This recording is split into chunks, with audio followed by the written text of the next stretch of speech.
Let's go ahead and get started with the exam review. I will be recording since somebody requested it. So I will try to upload this to Canvas by probably 2 o'clock this afternoon. Okay, so today we're going to be reviewing for our exam, which is on Friday. Our exam will begin at 11:30 on Friday in Holmes Hall 147. So when you walk into Holmes Hall, if you go in through those main doors and you walk towards the elevator, it's that first big classroom on that right. So Holmes Hall 147, that's where our exam will be. It will be from 11:30 until 12:55. And it will be on chapters 1 and 2. There will be nothing from the Monday lecture, and there will be nothing from exam or chapter 3. So the exam will be given to you on a sheet of paper. There's going to be a short formula sheet attached to the exam, and that's the only formula sheet that you're given. You're not allowed to bring your own. And today I'm going to review some of the things that you need to know for this exam, what it's expected to cover. And then we should have some time for questions as well. Before I get started, are there any questions? Can we see the formula sheet so we know what is going to be on it? Is that possible? Yeah, that's possible. Would it be more helpful if I show it to you right now, or would you rather I upload it to Canvas? If you don't mind uploading, just in case. Okay, sure. I can upload the formula sheet ahead of time. Thanks, Professor. I don't mean to give you more work, but it's just No, it's okay. I'm just not feeling well today, hence the heavy sighing. It's not about the request. Okay, other questions?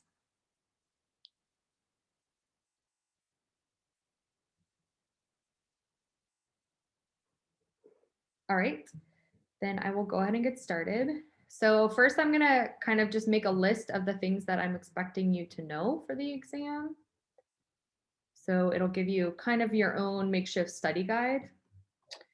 So in terms of exam 1 content, exam number 1, which is going to be Friday, 2/5, face-to-face. And this is going to be in Holmes Hall 147. I will have the dividers up and I will have everybody spread out. Depending on the ability to social distance, I think we should all be able to fit into one room with enough room. But if not, I will have a few people sit in the lab area, which is just adjacent. So please make sure to wear at least one mask and try to be safe the whole time that you're on campus for the hour and a half that we're there. The content that's going to be covered on the exam will be first your memorized sheet. You will be expected to apply some of the memorized sheet in the problems, such as the ones that we've been applying lately, which is, the equation for kinetic energy, the equation for potential energy, what is a joule, what is a watt, what's the density of water, some of the ones that we've already been using in the practice problems. So make sure that you have those memorized before the exam. There's some that we haven't really looked at too much yet, such as stress. So that's probably not going to be on this exam. We haven't really looked at it yet, but I would still encourage you to have that sheet memorized. You've had almost 4 weeks now, so hopefully you're pretty good with those. All in-class activities are posted on the module, under each module. This is also the Friday problem solving session. And these are all posted with their solutions. I think all of these types of questions are similar to what you're expected to see on the exam between the in-class activities and then the homework 1 and 2. Probably a little more homework 2, considering homework 1 was just unit conversion. But between the in-class activities and homework 2, that's you should use those to practice not only your time, but also your mastering of the material. So the exam is 4 questions. 3 of them are working out questions. So practicing some of your questions from homework 2 and making sure that you can do those within, 20 minutes is what I would recommend to not only practice, but practice timing as well. During lectures, I do a lot of example problems. So I would say example problems from my lecture. And also there's some good example problems in the book that I've referenced. Oh, this is similar to this example problem, or this example problem is good. But in general, just the example problems from chapter 1 and 2 from the lectures and the book are other good ones to practice and to know the content. So in terms of topics that we're covering, we're going to be covering energy, which is very general, but energy as in like energy equation, energy consumption, energy usage, energy work, efficiency, unit conversions, heat transfer mechanisms. So this is convection, conduction, radiation.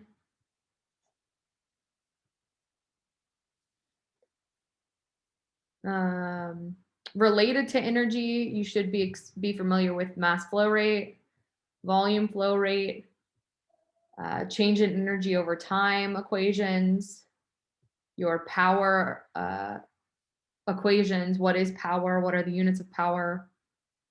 So these are all kind of related to energy here.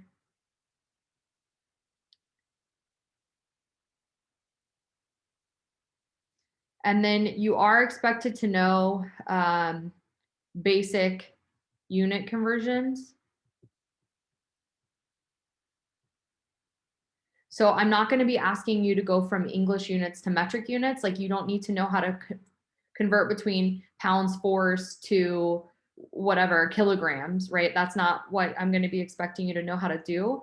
But I do expect you to know how to convert between millimeters, centimeters, centimeters, millimeters, centimeters, meters, kilometer, these common units of length, as well as common units of mass, such as milligrams, microgram, kilogram, and gram.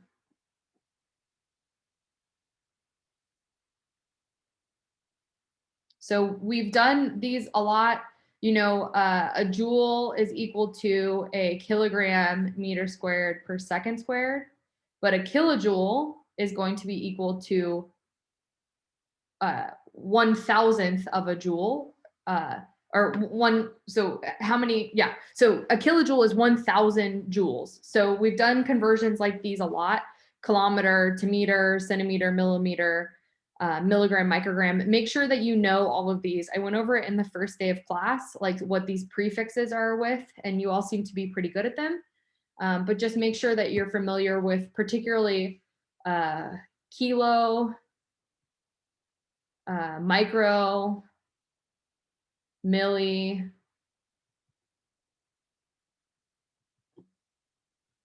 and centi prefixes and how to use those.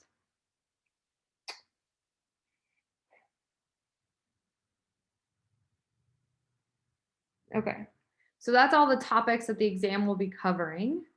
Are there any questions before I start working on specific review questions?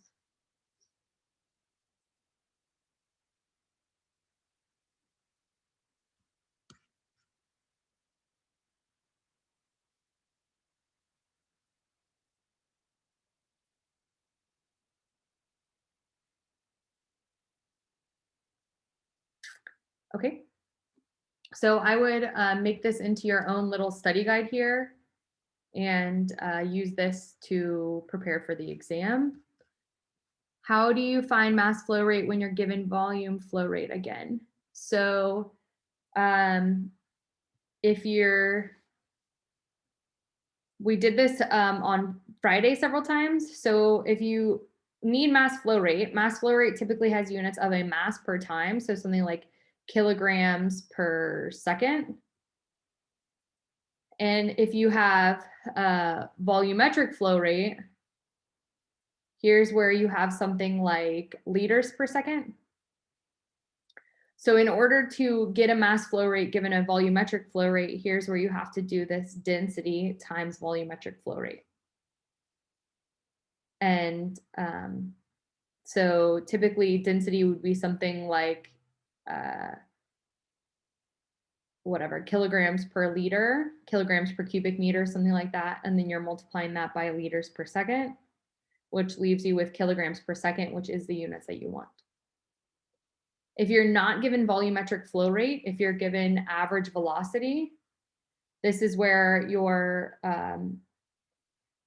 mass flow rate is equal to density times your average velocity times the area that the average velocity is passing over. So these were in the Friday problems from last Friday, where we did both with volumetric flow and with average velocity.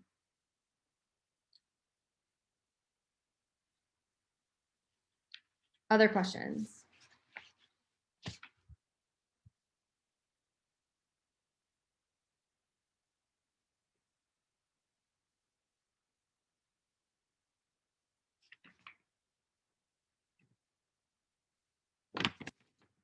Okay.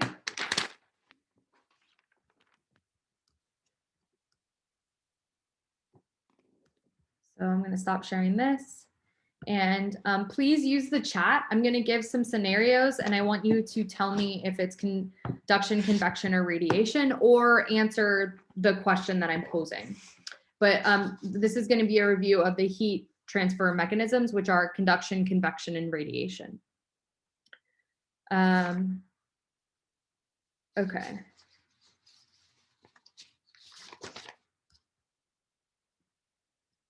Give me 1 second.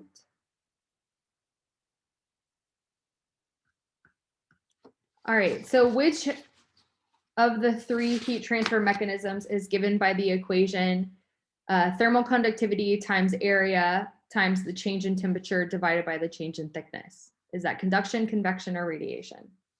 Thermal conductivity times area times the change in temperature over the change in thickness.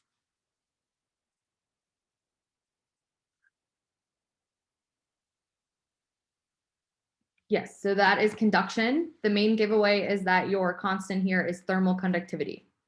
So good job. Conduction, yes.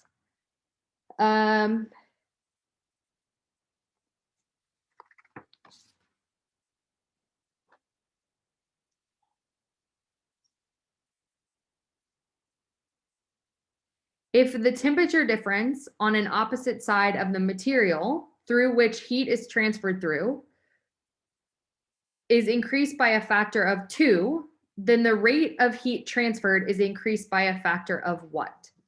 So you have a window pane and you have it 20 degrees on one side and 40 degrees on the other.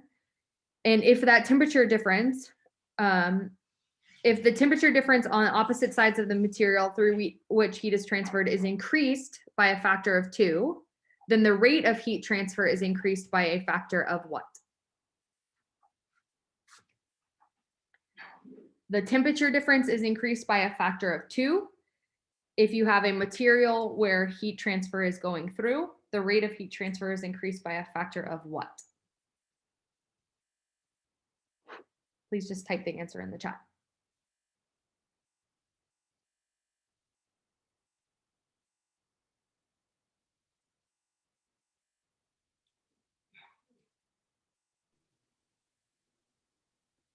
Well, Emma, it's a good guess. Yeah. So if we look at the equation, so we have a temperature difference on opposite side of a material through which heat is transferring through. If we have a material heat is transferring through, that's conduction. If you remember on the PowerPoint, we have that aluminum can and the thickness of that material that it's conducting through is determining our heat transfer. That's conduction. If we look at the conduction equation, but also the convection or the radiation equation, delta T is directly proportional to our heat transfer rate. That delta T term is always multiplied. It's always in the top of the not the denominator, it's not Numerator. denominator, whatever. It's directly proportional to the equation. So if you increase your temperature difference by 2, you increase your heat transfer by a factor of 2. Is that unclear to anyone? Just a quick question for the exam. I know we have the list of things to memorize, but the like heat transfer equations and stuff, are those expected to be memorized as well? No. And this is probably related to what Kat was asking as well. So if you Oh, I'm look, sorry. It'll be on the equation sheet then that you're going to provide. yeah, so I haven't posted the equation sheet yet, but this is the equation sheet. So you Okay. have all 3 heat transfer equations here. Got it. Thank you. And I will post this formula sheet today with the recording of this class. Actually, let me share that again because it's a good example. As you can see here, delta T, delta T, delta T, well, T to the 4th, but they're all directly proportional to this heat transfer. So if you double this delta T for conduction or convection, you're doubling your heat transfer rate, which is what the question was asking. Good job, Emma. Okay.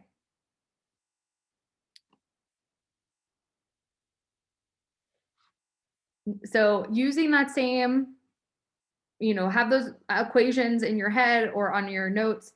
If the thickness of a material through which heat is transferred is increased by a factor of 2, then the rate of heat transfer is blank by a factor of blank. Is it increased or decreased? And what's factor? The thickness of a material through which heat is transferred is increased by a factor of 2, then the rate of heat transfer is blank by a factor of blank. So your coffee cup went from 1 millimeter to 2 millimeters. So your conduction is decreased by a factor of 2. You've increased your area by a factor of 2. So you've decreased your heat transfer by that same factor, because area, once again, directly proportional. If you cut this in half, you're cutting this in half. This is why thicker windows, thicker coffee cups, they're very helpful. So good job, everybody. I think those were all correct answers in the chat. If a surface has an emissivity value of 1, it is called a what?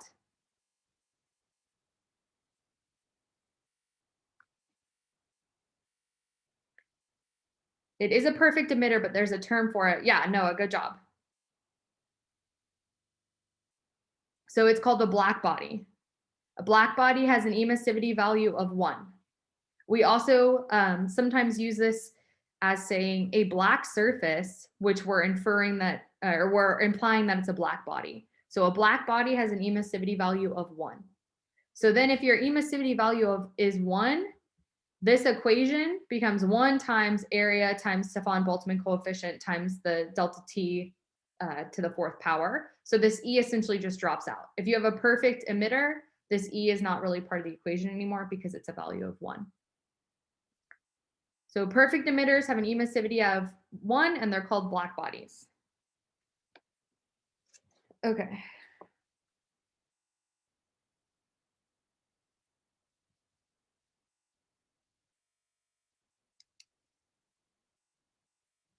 The cause of weather systems on Earth is caused by what?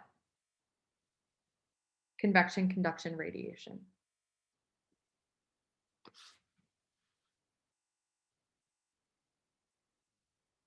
Yeah, convection is that warm air rising, the circulating of winds, the same reason that these pressure drops create movement, but typically it's the warm air rising that changes the pressure. So convection is the correct answer. It seems like most of you got that. So good job.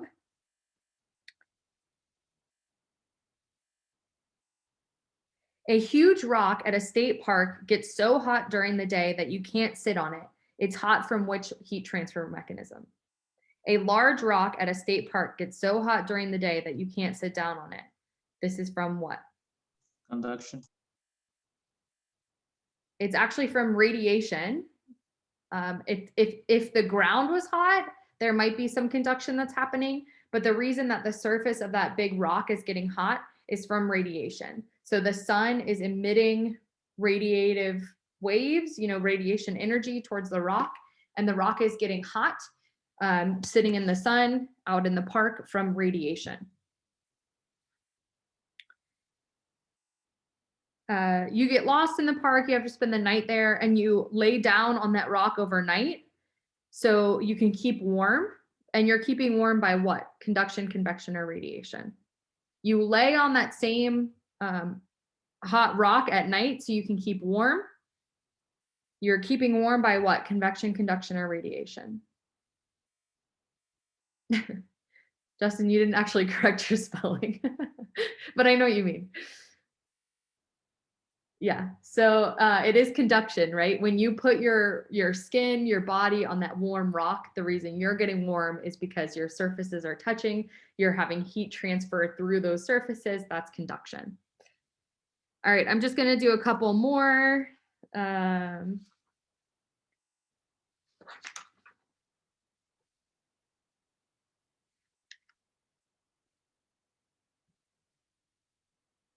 In a swimming pool, the water near the surface is slightly warmer than the water lower down.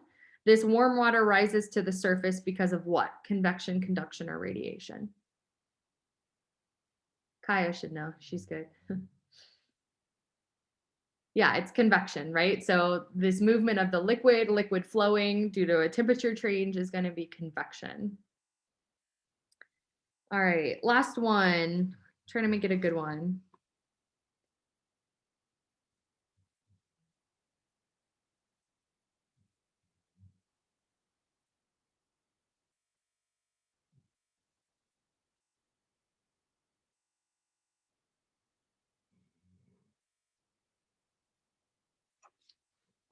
Okay, one end of a copper rod is placed in a flame.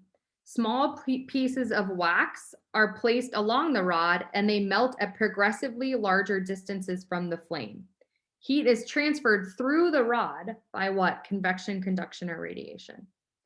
So a metal rod is put in a flame and then wax is melting even at a part of the rod that's not in the flame. What is heating up the rod?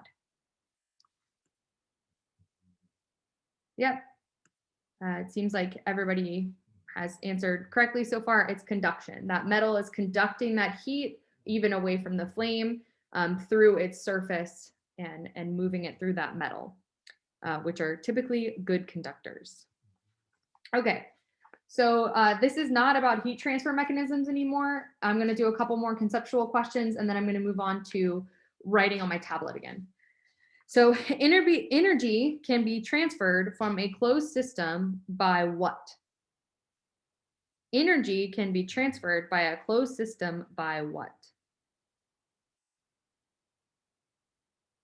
Yeah, so together, Kat and Justin are right. So energy can be transferred from a closed system by what?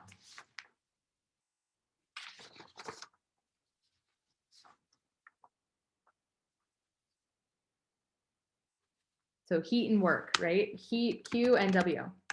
Heat and work. That's how you can move energy through a closed system, heat and work. Yeah, good job, Joshua. It's like on Jeopardy where somebody answers like almost correctly, and then that third person is like, just steals their answer, like takes off the S or something.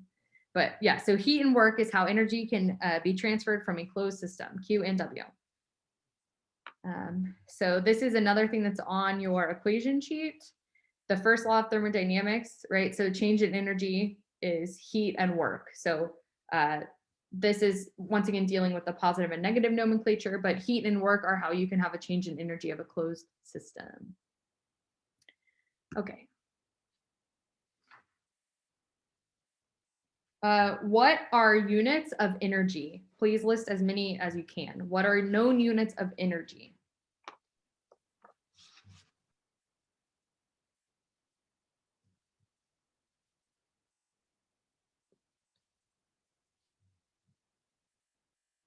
So I see joule and kilojoule, which are the ones that we use the most. What about English units?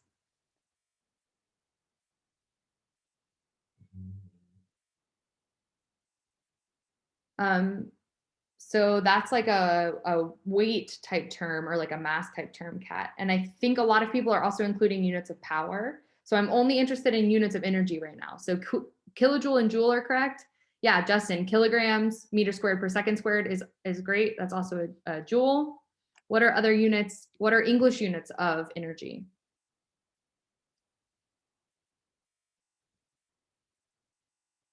Yeah, Newton meter is also a joule. Good, Kaya, yeah. Kilowatt hour is also energy because watt or power times time is energy. A watt is a unit of power. Foot pounds per second would be correct. Yeah, horsepower is power. So what I'm looking for is British thermal units or BTU. That's another energy term. So I would say joule, kilojoule, BTU, and kilowatt hour are the one that we've kind of discussed so far in this class as in terms of energy units. Now, what are units of power? Yeah, watt. The last one is kilowatt hour. So kilowatts times hour, kilowatt times time.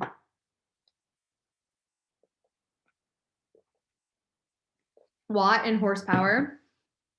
Yep. So I would say watt, kilowatt, horsepower, joule per second, which is a watt, kilograms meter squared per second cubed.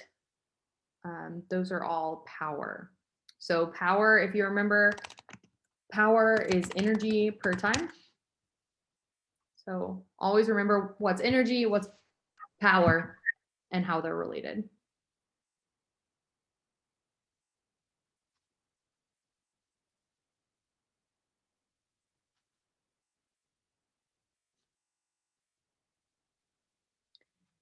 Okay, lifting a weight to a height of 20 meters takes 20 seconds for one crane and 10 seconds for another crane. Is there any difference in the amount of work done on the weight by each crane? Lifting a given weight to a height of 20 meters takes 20 seconds for one crane and 10 seconds for another crane. Is there any difference in the amount of work done on the weight by each crane?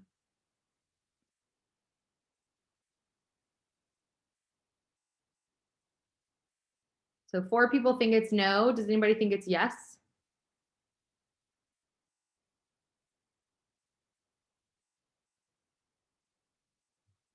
Can you repeat it one more time? Yes. Lifting a given weight to a height of 20 meters takes 20 seconds for one crane and 10 seconds for another crane. Is there any difference in the amount of work done on the weight by each crane?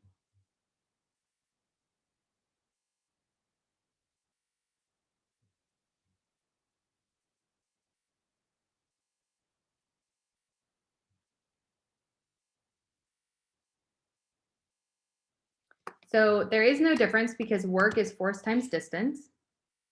So the same force, the same weight is going the same height. And so the same force is going the same distance. So there is no difference in work. Is there a difference in power between the two cranes? Yes, because power has a time component. So work per time is power. The work is the same, but we have 20 seconds and 10 seconds as a difference. So there is a difference in power. There's no difference in work because there's no time component in work, but there is a difference in power because there is a time component in power. Wait, actually, could it be possibly the same because one's doing more work in less time, or like it's doing like per unit of time, it's doing more work, but the other one's doing less work per unit of time at more time. Like the one that 10 seconds has to like it's using more work to lift it, but it's in a less amount of time. So like, are they not proportional? So so work does not include any time component. So the total work done by both of the cranes is going to be exactly the same. It might have to use more power from the Yeah, sorry, motor. I meant power, sorry. Yeah, so the power is different because power does include time, but the overall work done by both of them is the same. But I meant since like the one that's in 10 seconds is using more energy, but it's divided by less time. It's not using more energy, it's using more power. Okay. Because power is the only time that we consider time. So it's using more energy rate, right? So the rate of energy usage is higher. But overall, at the end of the time when the rock is 20 meters in the air, they actually expelled the same amount of energy. Okay. But the power and the rate of energy are different.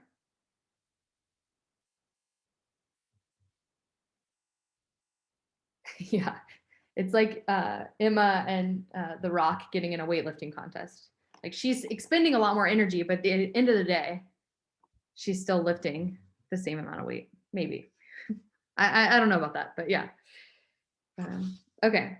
So any questions about conceptual things? I'm going to move on to writing out some problems now.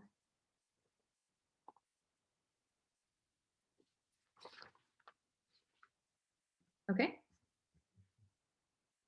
So I'm going to go to my whiteboard and I'm going to do some problems. These are from the end of your chapter, in the chapter end of your textbook in chapter 2. So I've pulled some problems that I think are just kind of good applications of the concepts we have been learning. So the first one is problem 2-120 in the back of the book. And this problem says a grist mill. Grist is like, I don't actually know what grist is. I think it's like animal fat and fur. I'm not entirely sure, but a grist mill of the 1800s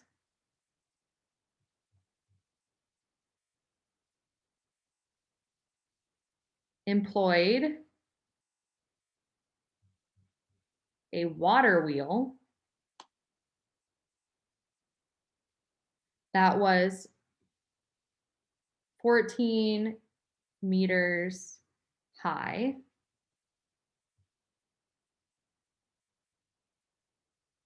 480 liters per minute of water flowed onto the wheel near the top.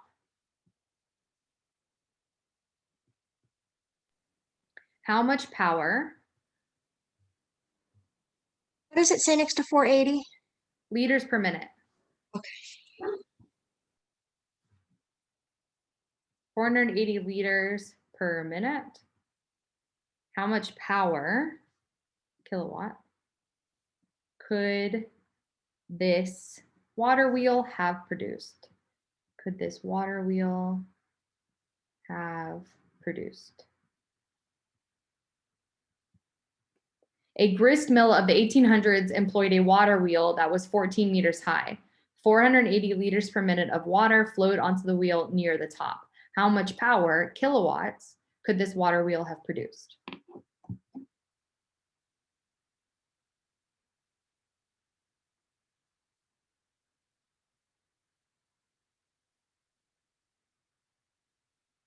Okay, so a grist mill ground cereal grains into flour. So it was kind of like a agricultural mill to grind down cereal grains. I don't know, Emma, if you've been on the Swanee, but there right near Swanee State Park, there's a old grist mill like near one of the springs. That's really cool. So I know it's kind of up by you. I'd check it out. Cool, thank you. Yeah, I'll look into that. Yeah. It's ground grain for flour. Yeah. Okay. So no, you're good. You're faster than me. So it's not as gross as like animal fat. But so a grist mill, we know this information. Okay. So here we have 14 meters high. So this says that we have a change in height from where the ground is to the water wheel. We have this change in height, and this is 14 meters. So this kind of hints that we have a potential energy term here. We also have 480 liters per minute. Liters per minute is a mass flow rate term. So volume flow rate term. If this was kilograms per minute, that would be mass flow rate, but this is a volume flow rate, volume per time, volume flow rate term. And we are asked to find power. So we want kilowatts or kilojoules per second. But we know that power is work per time. Oops, got carried away with my W. So we know that power is equal to work per time or change in energy per time, which is also just change in energy over time. So this is all the exact same thing. Work per time, change in energy per time, change in energy per time are all power. So all of these nomenclature should give us watts or kilowatts or some sort of power. And then we know that our delta E equation here is our power term here is going to be our mass flow rate times our specific energy term. So now we have we've pulled out mass from our total energy to give us specific energy, and then we've included a time component. So here we have our mass flow rate, and then times our specific energy term, which is actually going to be our change in specific energy, since this is our change in energy, which gives us our change in kinetic energy plus our change in potential energy plus our change in internal energy.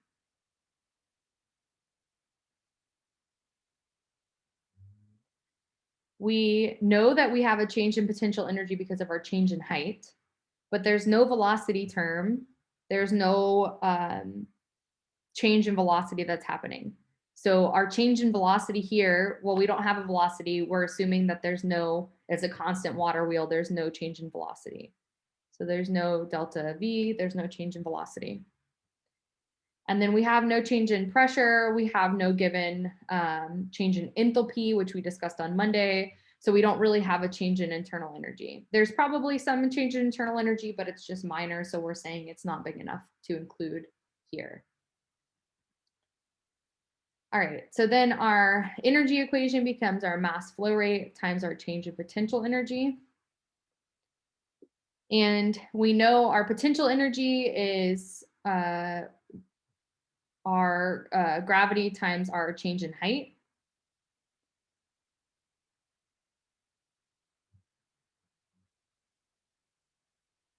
Gravity times our change in height.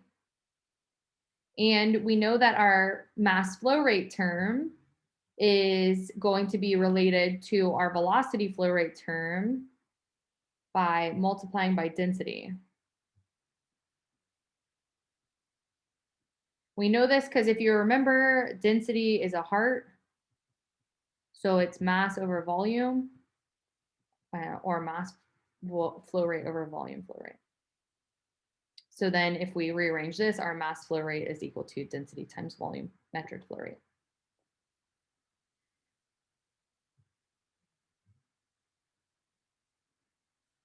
For the internal energy crossed out, does the delta H stand for heat or height? It stands for enthalpy. So this is if you remember on Monday, we went over how our internal energy and our enthalpy term can be related to specific heat and they can be related to one another. So sometimes we have this change in internal energy that's going to be related to our change in enthalpy. That I just introduced that on Monday.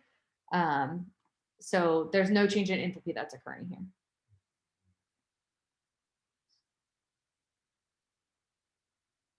There is a lot of the same letters used not only within this class, but also between fundies and here. For those of you taking fundies, right, like Q we do for flow in fundies, but here we do it for heat transfer. C we do for specific heat, but in fundies we do it for concentration. So there's just a lot of different letters. If it helps you to write out the whole term, then that's fine. I'm not going to take points off for you using a different nomenclature.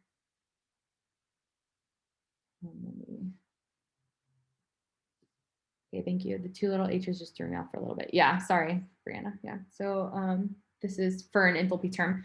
You don't have to provide this reasoning. I'm doing it because I noticed that some students were getting confused at why these are canceling out. So I've been trying to make it a little more clear. But you don't have to do this at all. I'm not going to take off points if you write your first starting equation as this. I'm not going to take off any points. You don't have to show me why you're canceling these out, but I know during my undergrad, and I've heard some of you say the same thing, it's kind of confusing, like, where do I even start? So I try to start at the same place every time and then work my way down from there. So you know always where to start. Power, use the power equation, cancel things out. But if you, I know some students are very good at this already. If you just jump straight to this step, that's fine with me. Okay. So now we know our volumetric flow rate, we know gravity because we memorize that, we know density because we memorize that, and we know our change in height because it was given. So here we have our density of water, which is what?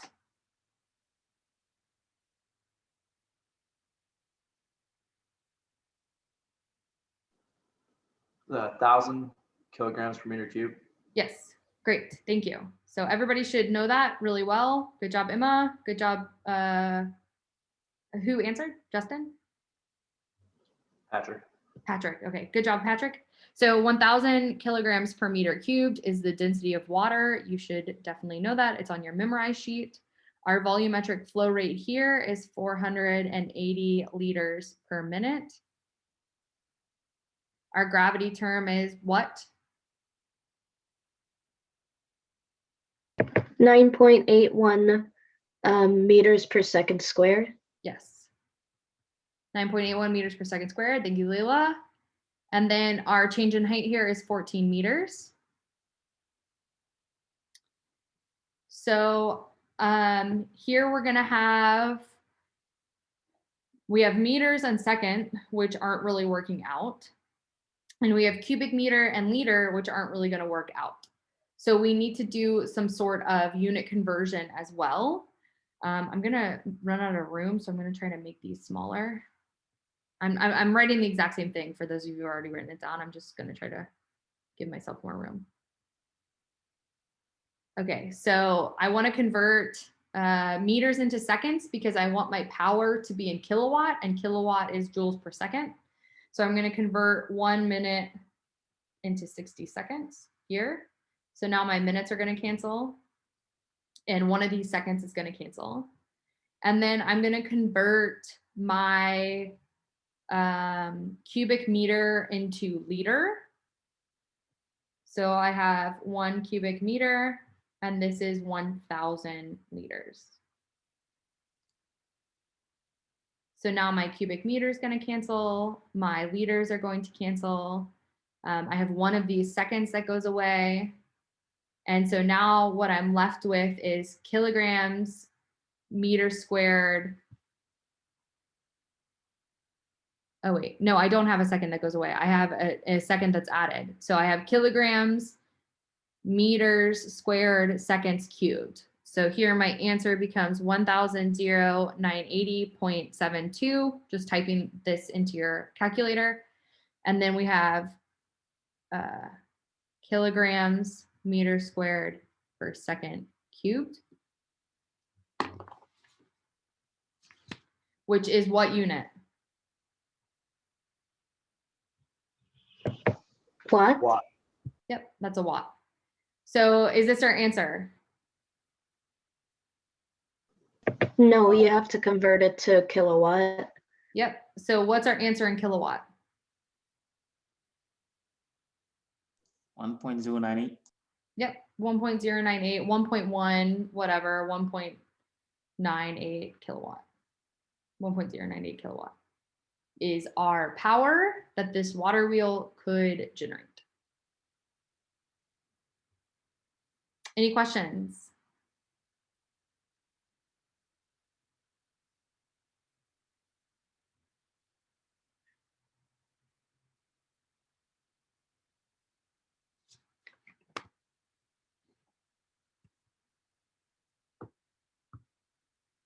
Okay. I'll give a couple more seconds for anybody who is still copying this down to finish writing.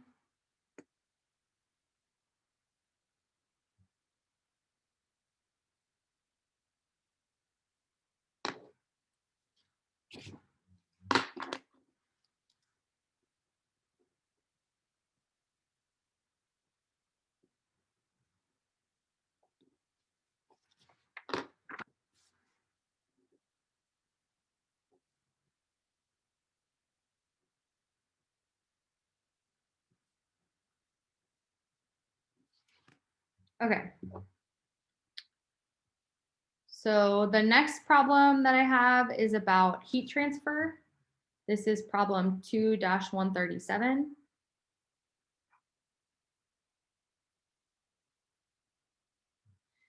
And this says a 3 square meter hot black surface at 80 degrees Celsius is losing heat to the surrounding air. A 3 square meter hot black surface at 80 degrees Celsius is losing heat to the surrounding air at 25 degrees Celsius by convection. So good job, Kat. With a convective heat transfer coefficient,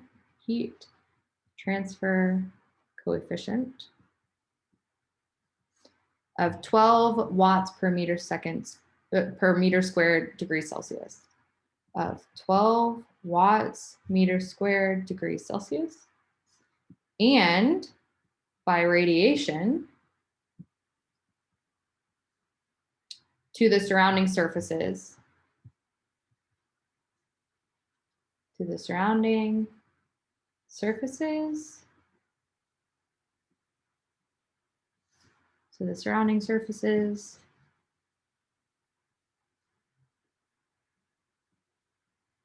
At 15 degrees Celsius. What is the total rate of heat loss? What is the total rate of heat loss? A 3 meter squared hot black surface at 80 degrees Celsius is losing heat to the surrounding air at 25 degrees Celsius by convection with a convective heat transfer coefficient of 12 watts per meter squared degrees Celsius and by radiation to the surrounding surfaces at 15 degrees Celsius. What is the total rate of heat loss?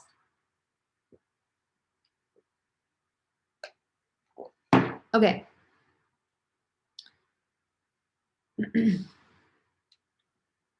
First, what are we asking for here? What are we trying to solve? We're trying to get our total rate of heat loss, right?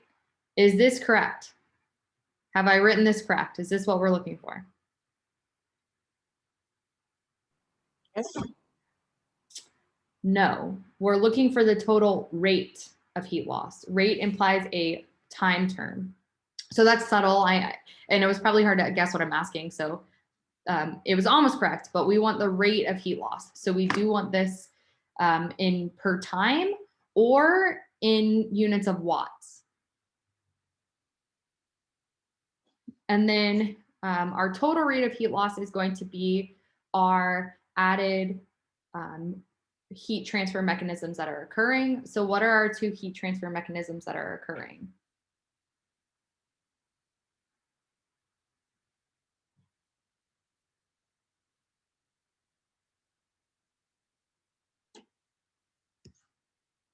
Yes. So thanks, Kat. Here we have, thanks, Emma, we have convection and we have radiation. And you are told that in the problem. So this problem is pretty easy because it tells you what you have. On the exam, I probably won't tell you you have this happening by convection, but it would be an obvious instance of convection or radiation or conduction. So we have convection and we have radiation for our heat loss mechanisms, our rate of heat transfer mechanisms. So now we can look at the equations for each of these. So convection is our thermal, convection is our H term. Yes, so Kaya, I am gonna go over that, but this black here does imply that we can assume it's a black body.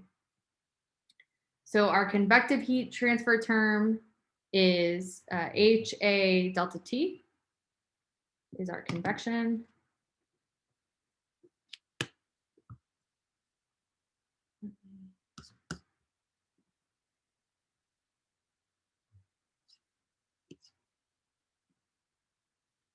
So on the exam, you can go here and look for your convection, conduction, radiation.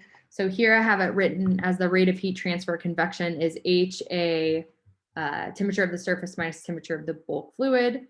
And then for radiation, we have our emissivity times area times Stefan-Boltzmann coefficient, and then the temperature to the fourth power of the surface. And then the Stefan-Boltzmann coefficient is given. So you can check your formula sheet there. And then, so we know that we have our convection that's happening here. We're given H, we're given an area, and we're given a delta T. So we know our delta T here. And then,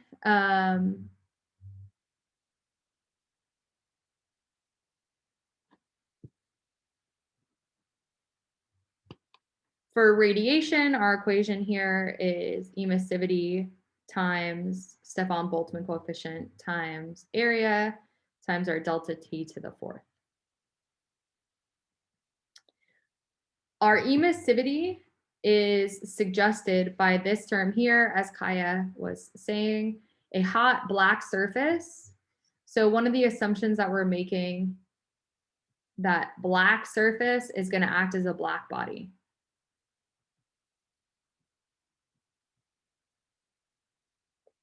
On an exam or a homework, I would probably tell you, like, note, assume black body, or I would say a surface acting as a black body, something that's a little more obvious. I don't ever, here's something to remember for the exam. I don't ever try to trick you. If you think, oh, she's trying to trick us, like, that's not right. Back up your thinking. I'm not trying to trick you. I'm never trying to make questions tricky. I'm trying to assess, have you learned the material that I have taught you? I'm not trying to say, like, have you learned that I am questioning this weird, or can you understand this weird trick? I'm never trying to do that. It's always going to be straightforward. So if you're thinking like, oh, is this actually whatever, like, no, it's not. It's not a trick. Okay, so we can assume that this is a black body. I would probably write a black body and just make it pretty obvious, but we can assume that this is a black body, which means this emissivity is equal to 1. So we know emissivity. We know our Stefan-Boltzmann coefficient because it is a constant. We are given area, and we are given our delta T here. So we have everything that we need. We don't need to solve for anything, so we can just plug and chug from here. But you have to be careful about reading the problem statement.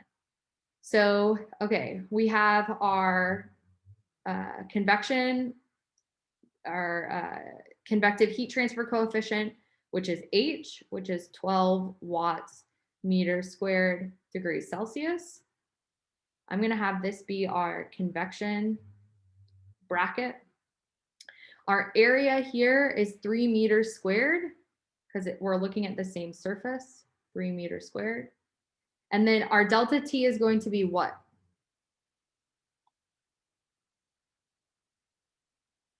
80 minus 25. 80 minus 25, correct, degrees Celsius. So 80 minus 25 degrees Celsius. Here we have our degrees Celsius here. We're told that the surface and the air are 25. So our surface and our bulk fluid are 80 and 25 degrees Celsius. So we can do this as our delta T. So here's our convection bracket. Then for our radiation bracket, we have emissivity, which is we can assume is a value of 1. Then we have our Stefan-Boltzmann coefficient, which is on your formula sheet and is 5.67 times 10 to the minus 8 watts meter squared Kelvin to the 4th. And then our area here is the same area. We're looking at the same surface, 3 meters squared. And then what is our delta T?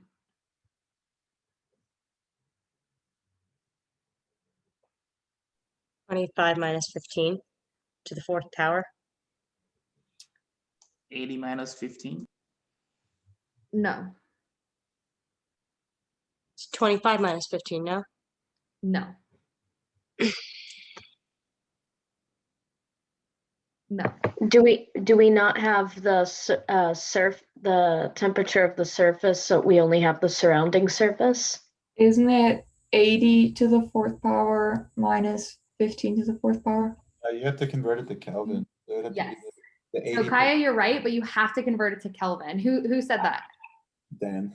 Dan. Okay, good job, Dan. Yeah, so we have to have our units in Kelvin. It's one thing about radiation, but it is going to be this 80 degrees from our surface and then our 15 degrees from the area surrounding the surface. So what is 80 degrees in Kelvin? 353. Yep, 353. Good job, Kat, and whoever said that. And then 15 is 288. Good job, Kat. Okay, so then these are going to be Kelvin to the 4th. So can I do 4th here? No, they have to be individually. Nope, you have to do it individually. Yes. So you cannot do math that way. I think that should be like an algebra concept, but remember you have to do 353 to the 4th minus 288 to the 4th. You can't do a 4th out here because then you're just taking to the 4th that difference. So you have to convert to Kelvin and you have to take them individually to the 4th.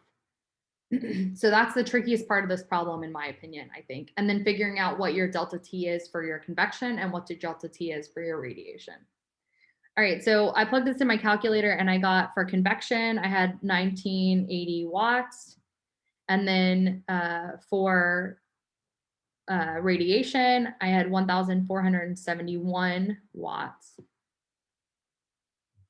So when we add together convection and radiation, we get 3,451 watts.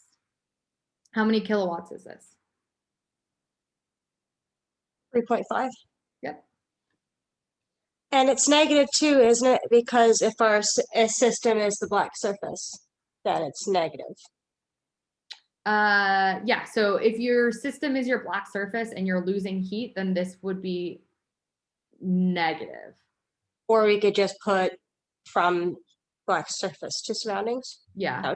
Heat transfer alone is not as important. When you combine it into an equation and you include work, that's when it's really important. So for the exam, I probably wouldn't take off points now if you don't have it negative or positive. But on the next exam, I will be taking off points because we're going to need to be using them more in like equations and things. But I would still just say, yeah, from black surface, or you can put a negative and say heat loss, whatever. Just make sure that it's clear, because if it's not supposed to be negative, in my opinion, if it's not supposed to be negative, but you made a comment about why it is negative, then a lot of times I'll kind of let it slide. Also, Beefy's having a dream. Can you guys see him like running? He's like about to fall off the little thing, but his little feet are like moving. Golly, he's so cute.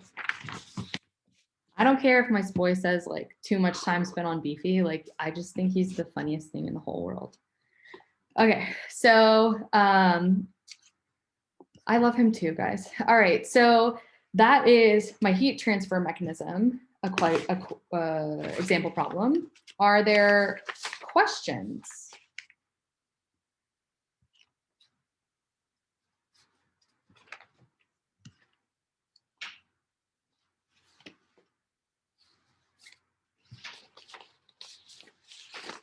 Okay, so then I'm gonna briefly, for a few more minutes, go over kind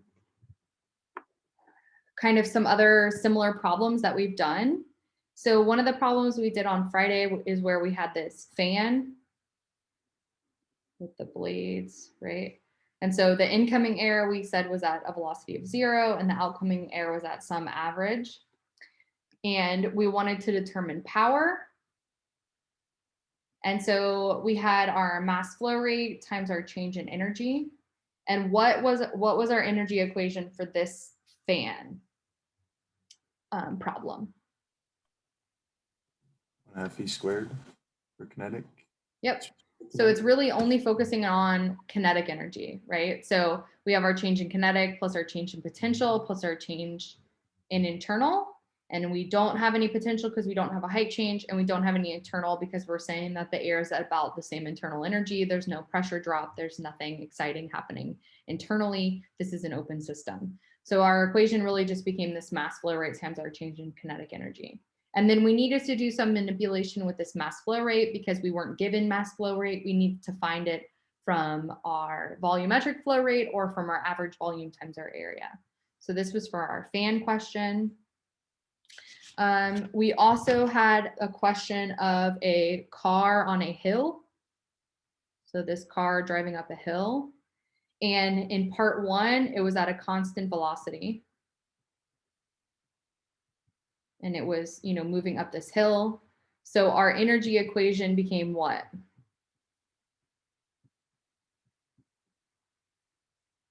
Well, for part 1, there was no kinetic energy term, Kat, because we're at a constant velocity.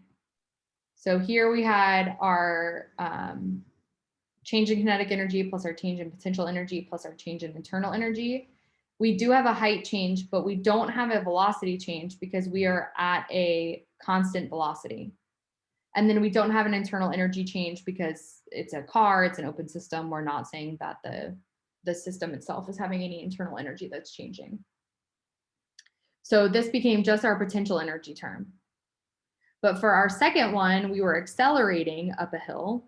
And so, Kat, as you were saying, so for part 2, we had some acceleration uphill. This is the in-class activity that we went over. There's similar problems in your book as well.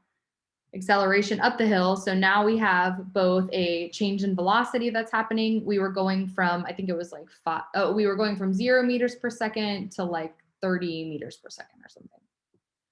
And then we were still going up this hill. So our energy term became our change in kinetic energy plus our change in potential energy plus our change in internal energy. Once again, we didn't have any internal energy that's happening, but we did have a change in velocity and we did have a change in height.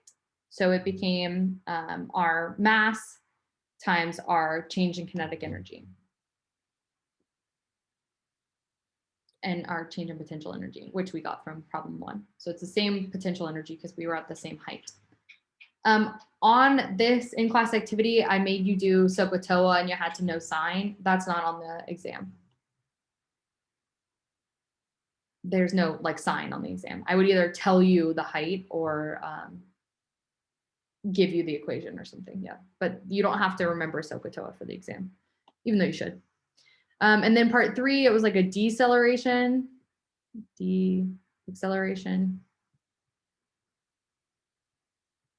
And we were going from 30 meters per second down to 5 meters per second. Yeah. So similar to part 2, we still have a change in velocity that's occurring. We still have a change in height, but this time for this one, we're requiring work. And for this one, we are generating work, which is why my Prius charges its battery as it comes to a stop at a stop sign or when it goes down a hill. It's actually generating work, which can be used by my battery. So here it's drawing work from my fuel or my battery, and here it's actually generating work. So here's where positive and negative came into play.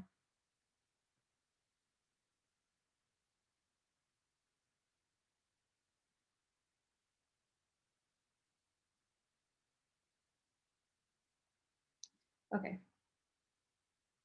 I'm trying to give you a reminder of some of the in-class activities that we did. So are there any questions about these? I'm not going all the way through them again. I'm just trying to remind you of what we did.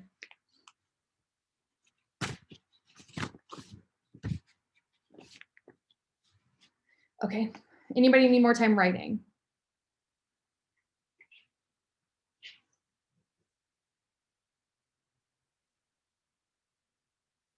Okay. So the last one I wanted to go over was the turbine problem. The turbines where we had some sort of water up here, water down here, and we were using this flow of gravity to power this turbine that was connected to a generator that was creating power. So this is our generator. This is our turbine. This is a water surface. This is a water surface.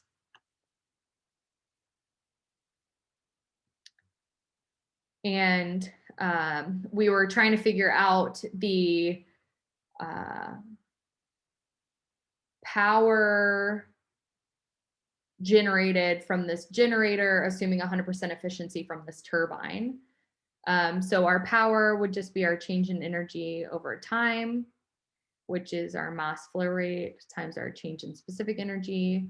And for this turbine, we were saying that this energy equation was due to this change in height of the water here. We have a potential energy term, but the water that's flowing through this turbine is flowing at a constant velocity and it's flowing at a steady rate, kind of like the water wheel problem that I just did. There's no change in velocity. It's all the time just flowing at the same rate. So we didn't have a kinetic energy term here.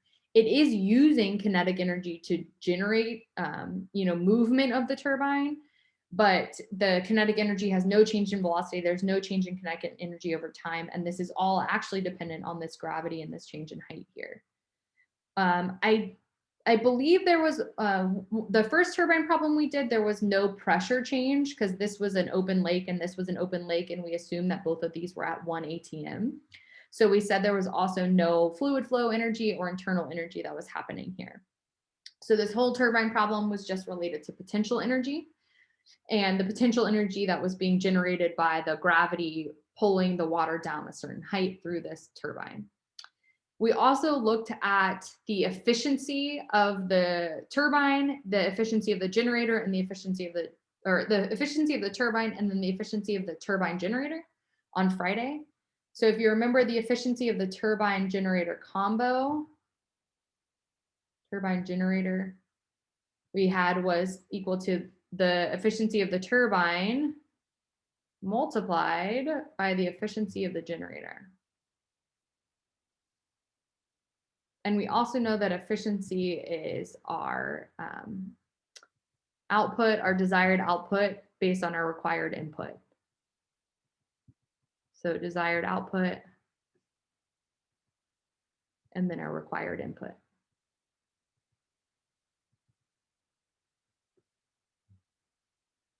So we did several examples with efficiency. I would go over them, make sure that you understand how to include efficiency in problems, what efficiency is about. I know some of you have probably learned another efficiency equation in some other classes. If you have another efficiency equation that you think works for you, like current minus final over current or whatever it is, you can use whatever efficiency equation that you like, but please just try to explain to me what you're doing. So you don't have to use everything that I've taught you, but if you use something new, please make it clear to me what you're doing. Okay. A question on the efficiency of the turbine generator, like the combination, is that they multiplied then? Okay. Yeah. So if the efficiency of the turbine is 80% and the efficiency of the generator is 70%, you're going to multiply 0.8 times 0.7. Got it. This was the in-class activity from Friday. I think this was number 3. That was the last one, I think. Yeah. And the solutions are posted on the module for week 3,4. Okay. Thank you. Yeah.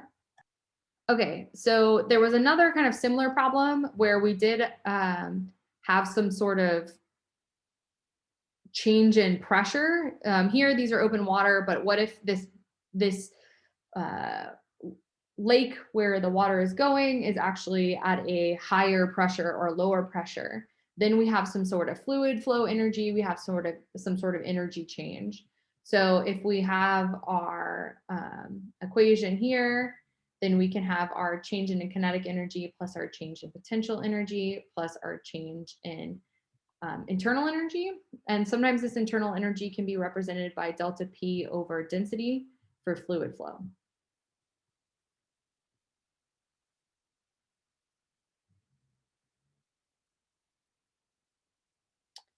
Internal energy is the most complicated term of these, and we're going to keep working on it more and more. For this exam, this is the only form of internal energy that we've really looked at, unless I've told you the internal energy of a system decreases from 800 kilojoules to 400 kilojoules. We've done a few problems like that.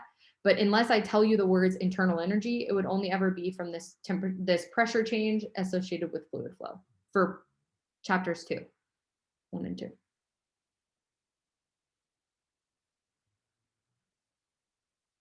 Okay. So to recap, the exam is 4 questions long. You have an hour and 25 minutes to complete it. You're able to bring a calculator and scratch paper, but the exam does have room for you to work on the exam. You are given that formula sheet, which I'll post today. You're given that formula sheet on your exam. That's the only formula sheet that you're allowed to give. I will not be giving you the density of water, you know, your how to convert between kilograms and grams. I will not be giving you things like that. So you need to know, like I said, millimeter, centimeter, meter, kilometer, kilogram, gram, microgram, milligram, how to convert between those, which honestly, you should just know that for a lot of classes. For Layla, you might need to find internal energy for the exam if there is a pressure change using that equation of delta P over over the density.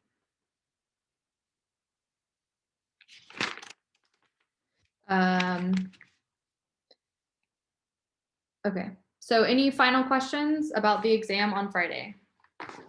For the 4 questions, is it like one question's for like heat transfer, one's for like energy, like finding power, or is it like randomized, like we don't know, like it could be 2 heat transfer problems or 1 power? Yeah, I mean, it's probably safe to bet that I'm going to ask about heat transfer and power, but you know, it might not be like a 1-to-1 for everything. So yeah, the 4 questions will cover chapters 1 and 2, which there's only so many concepts: energy, work, efficiency, power, heat transfer. So there's a good likelihood that one of these will be in a question, or at least part of a question. So yeah, but it's not going to be, you know, 1 for heat transfer, 1 for power, 1 for energy, 1 for this. It's not going to be exactly 1-to-1. Could be multiple choices or fill in the blank. Right? No, there's no multiple choice or fill in the blank. There's a couple of like answer this question, which is kind of like fill in the blank, but there's no like multiple choice or true false.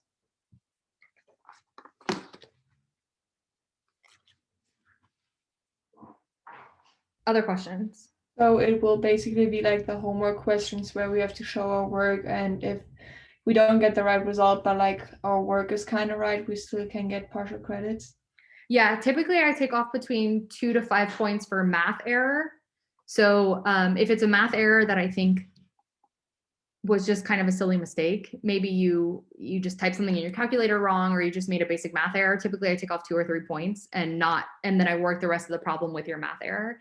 If you make a math error because you don't know how to convert between kilograms and grams, I take off more like 5, possibly higher points. But if you make a math error and your question is wrong, but the rest of the steps are right, it won't kill you. It doesn't hurt the rest of your score. And each part that you kind of work through, I try to give you partial credit for. So even if you can't even get an answer, if you get half of the problem set up, you'll probably get at least half of the points.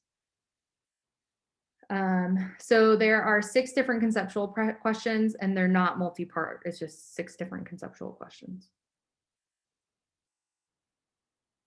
As of right now, I'm still a little bit working on the exam, but I think it'll stay at around 6 or 7 questions. Other questions?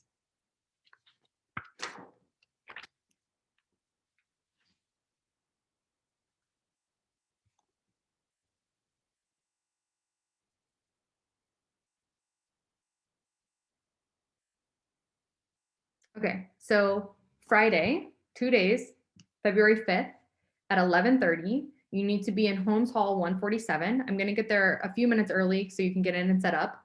There will be dividers. Everybody will be 6 feet apart. Some of you might need to go into the lab room and take it just so we can have enough space, but it's directly adjacent. Please wear at least 1 mask. It has to cover your nose. And email me with any questions that come up in the meantime. And you're given the formula sheet that I'm going to be posting it on Canvas, and that's attached to your exam. For seats, it's first come, first serve, but there are like dividers up and you can't sit right next to everybody or right next to anybody. And the classroom is cold, so definitely bring a jacket. So yeah, bring a pencil, bring an eraser, bring a calculator.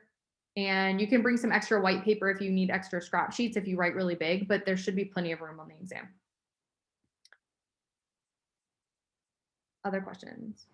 Cold builds character. All right, well then I hope everybody has a good day. Good luck studying. And I will see you all on Friday. No, you don't have to do it on engineering paper. You can do it right on the exam. Have a good one. Have a good day. Bye, have a good day.